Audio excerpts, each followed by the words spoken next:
നമ്മുടെ last day in ആൽബേനിയയാണ് actually. അപ്പോൾ ഇതിൻ്റെ തലേദിവസം നമ്മൾ ആൽബേനിയയുടെ അങ്ങ് എൻഡിലാണ് പോയത് സെറാൻഡ ബീച്ച് കാണാനായിട്ട്. സെറാൻഡ ബീച്ച് ആൻഡ് മാംഗോ ബീച്ച്, അതിൻ്റെ വീഡിയോ വരുന്നുണ്ട്. അപ്പം നമ്മൾ തിരിച്ച് നമ്മുടെ എയർപോർട്ടിൻ്റെ അടുത്തിട്ട് പോവുകയാണ്. അപ്പോൾ നമ്മൾ പെട്രോൾ അടിക്കാൻ കയറിയതാണ്. അപ്പോൾ ഇവിടെ പെട്രോളിന് പറയുന്നത് ബെൻസൈൻ എന്നാണ്. ഞങ്ങൾ ഗൂഗിളൊക്കെ ചെയ്ത് നോക്കി ഞങ്ങൾക്ക് മനസ്സിലായത്. അപ്പോൾ ഞങ്ങളവിടെ അടുത്ത് കണ്ടൊരു ഹോട്ടലിൽ ഞങ്ങൾ വണ്ടി നിർത്തി. ഞങ്ങൾക്ക് ഫുഡ് കഴിക്കണം, കാരണം രാവിലെ നമ്മൾ ബ്രേക്ക്ഫാസ്റ്റ് കഴിച്ചിട്ട് പിന്നെ ഒന്നും കഴിച്ചിട്ടില്ലായിരുന്നു. അപ്പം ഞങ്ങളവിടെ നിർത്തി. അപ്പോൾ അവിടുത്തെ പട്ടിക്കുട്ടന്മാരാണ്, അവിടുത്തെ ആ ഓണറിൻ്റെ പട്ടിക്കുട്ടന്മാരാണ് ഇവർ വന്ന വഴി നമ്മളെ അടുത്ത് ഭയങ്കര കമ്പനിയായിരുന്നു. അപ്പോൾ ഈ കണ്ടോ ഈ ഫിഷ് ടാങ്കി എന്നുള്ള ഫിഷ് എടുത്തിട്ടാണ് അവർ ഗ്രില്ല് ചെയ്ത് തരുന്നത്. കുറേ ഒലിവ് ഓയിൽ, ജാം, തേൻ, ഇതെല്ലാം ഹോം മെയ്ഡാണെന്നാണ് അവർ പറയുന്നത്, ഓർഗാനിക് എന്നാണ് പറയുന്നത്. പക്ഷെ നമുക്കറിയത്തില്ല, നമ്മളൊന്നും വാങ്ങിച്ചിട്ടില്ല.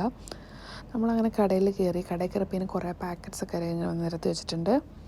ഇത് ആൽക്കഹോളാണ്. അവർ പറഞ്ഞത് ഇതെന്തോ ടൈപ്പ് ആൽക്കഹോളാണെന്നാണ്. പക്ഷേ എനിക്കങ്ങനെ ഡീറ്റെയിൽ ആയിട്ട് അങ്ങനെ ചോദിക്കാൻ പറ്റില്ല, കാരണം ഇവർക്ക് നമ്മുടെ ഭാഷ അങ്ങനെ അറിയത്തില്ല.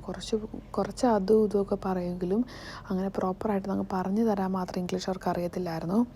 അങ്ങനെ നമ്മൾ പറഞ്ഞ ഫിഷ് ഗ്രില്ലിന് വേണ്ടി ആ ചേട്ടൻ അവിടെ നിന്ന് ഫിഷ് എടുത്തിട്ട് അതിനെ തല്ലിക്കൊണ്ടിരിക്കുകയാണ്, അതിനെ കൊന്നുകൊണ്ടിരിക്കുകയാണ്.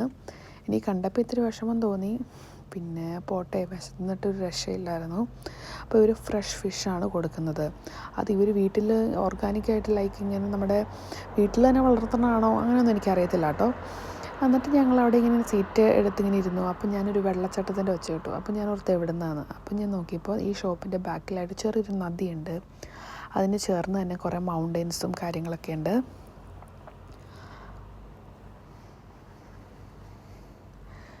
ആ സമയത്താണ് അവിടെ കുറേ പാക്കറ്റ്സും കുറേ കബോർഡൊക്കെ ഉണ്ട്. അപ്പോൾ ഞാൻ അവിടെ നോക്കിക്കഴിഞ്ഞപ്പോൾ നമ്മുടെ നാട്ടിൽ അങ്ങാടി മരുന്നുകട പോലെ തന്നെ ഇവിടെ അങ്ങാടി മരുന്നുകടയിൽ dry fruits, dry flowers, alcohol, പിന്നെ ഓരോ ഈ നമ്മുടെ ബീ വാക്സ്, ബീ പോളൻ, അങ്ങനെ പല ടൈപ്പ് ഓഫ് കാര്യങ്ങൾ. ഇത് ആൽക്കഹോളാണ്, പക്ഷേ എനിക്കങ്ങനെ അറിയത്തില്ലായിരുന്നു കേട്ടോ. ഇത് ബ്രാൻഡിയുടെ ഒരു ബോട്ടിലാണ് വിത്ത് ഗ്ലാസസ്.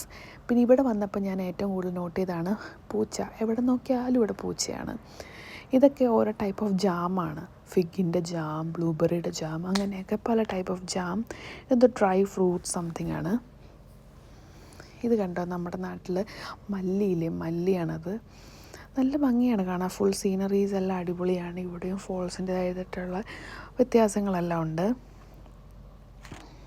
ഇതൊരു ടൈപ്പ് ഓഫ് ഹണിയാണ്. ഒറിജിനലാണെന്ന് തോന്നുന്നു, കാരണം അതിൽ ഹണി കോമ്പുണ്ട്. അപ്പോൾ ഇതും എന്തോ ഡ്രൈ ഫ്ലവേഴ്സൊക്കെ ഇട്ട് എന്തോ ഒലിവ് ഓയിൽ അങ്ങനെ എന്തോ സംതിങ് ആണ്. നമ്മുടെ ഫുഡൊക്കെ നമ്മൾ ഒരു പ്ലേറ്റ് ഓഫ് ബ്രെഡ് ആൻഡ് ഇവരുടെ തന്നെ കുറേ വെജിറ്റബിൾസൊക്കെ ഇട്ടു. അവർ സ്പൈസി ആൻഡ് സോൾട്ടി ആയിട്ടാണ് ഉണ്ടാക്കിയിരിക്കുന്നത്. റോസ്മേരിയൊക്കെ ഇട്ടാണ് ഉണ്ടാക്കിയിരിക്കുന്നത്. ഇതെന്തോ ഒരു ചീസാണ്. ചീസിൻ്റെ അകത്ത് എന്തോ ഒരു ചില്ലി ഫ്ലേക്സ് ആൻഡ് ഫീറ്റി ചീസൊക്കെ ഇട്ടുന്ന സംഭവം. അങ്ങനെ നമ്മൾ ചിക്കൻ ഗ്രില്ല് വന്നു. കുഴപ്പമില്ലായിരുന്നു, അത്ര നമ്മളെ നാട്ടിലുള്ള പോലെ അത്ര എക്സ്പെക്റ്റേഷനൊന്നും ഇല്ലായിരുന്നു. ജസ്റ്റ് ചുമ്മാ ഗ്രില്ല് ചെയ്തത് എന്തായാലും അടിപൊളിയായിരുന്നു.